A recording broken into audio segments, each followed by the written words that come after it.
Hey Thomas and Friends fans, imagine if you were a writer at Thomas the Tank Engine for a second, and you've just been ordered to write an episode where Thomas is attached to a jet engine and goes faster than cost of living in the UK across the Island of Sodor. Now any sane person will look at this request and go, "What? Is that a joke? Tell me a joke." What were they thinking? It was time for Thomas to leave. He had seen everything. this is doomed to sink.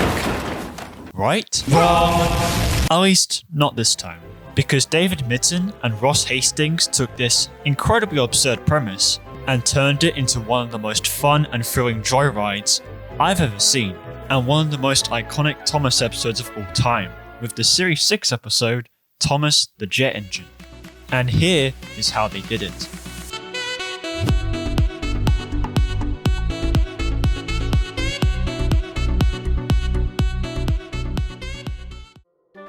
So the episode starts like any other day, except this time Gordon's bragging rights are through the roof. "You slow engines will never understand," snorted Gordon, "because you'll never go as fast as me." Wait a minute, we've seen this setup before. This is definitely not a shameless plug or anything. Click, click, click. The engine's completely brushed past Gordon's arrogance until the fat controller shows up and tells Thomas to get a special, which turns out to be a jet engine. "What's a jet engine?" asked Percy. Are you dumb? "A jet engine goes forward by pushing hot air out of its back," the fat controller said. "Just like when you blow up a balloon and let it go," added Thomas. "It's very fast." Hey, nice callback guys. But anyway, Thomas goes to get the jet engine, and on the way he dreams of being faster than Gordon one day. Thomas arrives at the docks to see the jet engine waiting for him. Thomas then tells Cranky to hurry his slow arse up. "Hurry up," puffed Thomas. "This is a special. However, Cranky, being the biggest Chad in the universe, wasn't having any of that. And then... 10, 9, 8, 7, 6, 5, 4, 3, 2, 1.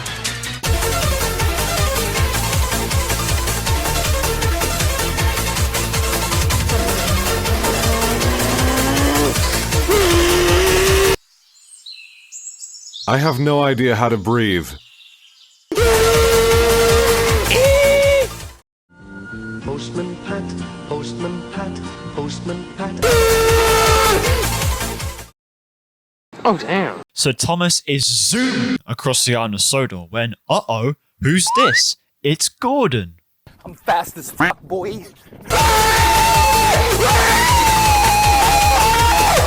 What's up? So Thomas completely annihilates Gordon Gonna cry? and leaves him completely embarrassed. And Gordon wheeshed away.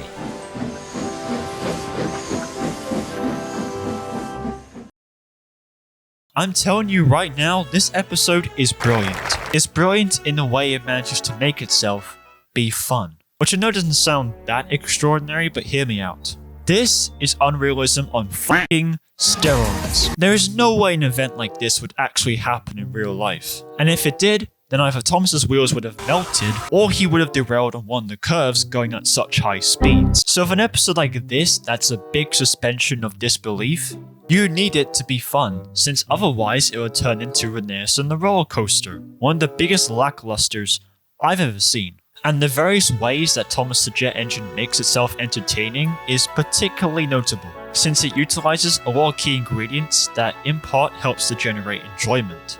Come to think of it, this episode is basically a video essay about how to make things entertaining to watch.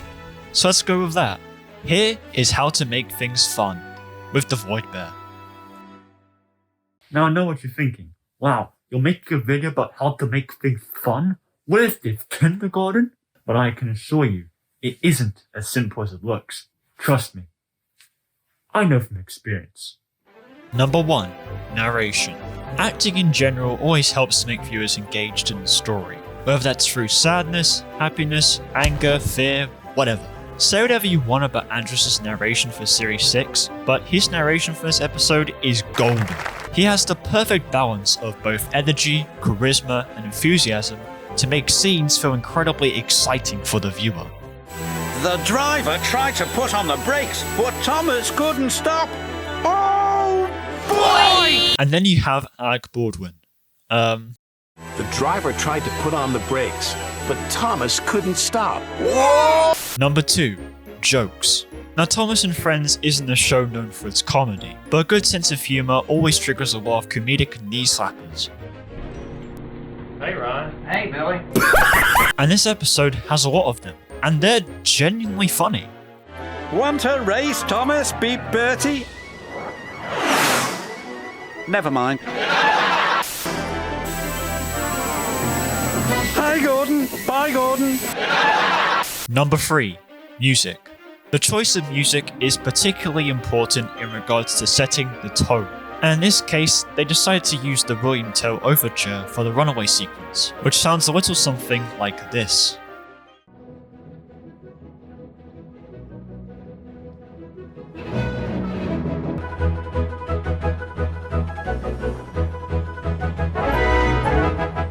This type of music fits perfectly for a scene like this. It's incredibly fun to listen to and fits the fast-paced nature of the scene in question.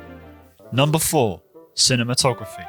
This basically goes without saying, but the camera work is mostly shot from a bystander's perspective. Whether that be the POV of the kids on the bridge, the POV of the passengers on the station, or the POV of the vehicles crossing the tracks.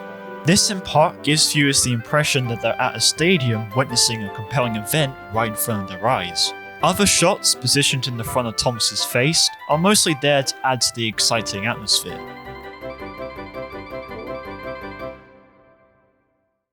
So what have we learned in this video? We've learned the tips and tricks on how to create entertainment, Gordon has learned that some things are faster than others, and Thomas, well, he goes fast. But what did I learn in this video?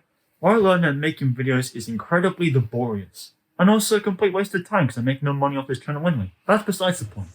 As always, thank you so much for watching, like and subscribe if you enjoyed, and I'll see you again when this joke stops being funny. Never mind.